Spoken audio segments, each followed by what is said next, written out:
اليوم كي نضت من الرقاد كان تلفت لي واش ندير الغدا، ودائما الشيف صلاح الباتني في الدقيقه 90 يجوه الافكار، وجاتني فكره اني نشارك معكم كسرت الشحمه ولكن على طريقتي الخاصه.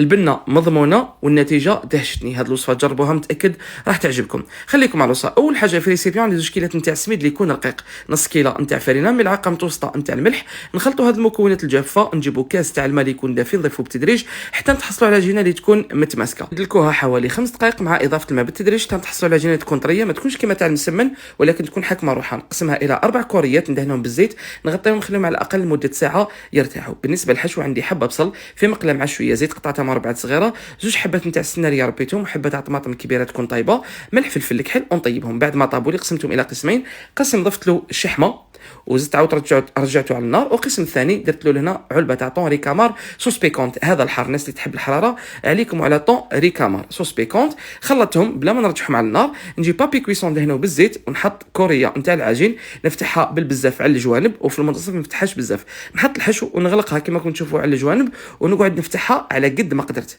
مباشره نحطها في الطاجين ونقعد نقلب فيها حتى تاخذ لون محمر. وهذه هي النتيجه اللي تحصلت عليها. صراحه النتيجه كانت مدهشه والبنه مضمونه. اذا هذه وصفتنا لنهار اليوم، نتمنى ان تنال اعجابكم وتجي تماما كما تاع المحاجب، فقط مده ساعه وانتم حضرتوها ودير لكم كميه لاباس بها. اذا نشهدكم بصحه الله في رواحكم، والسلام عليكم.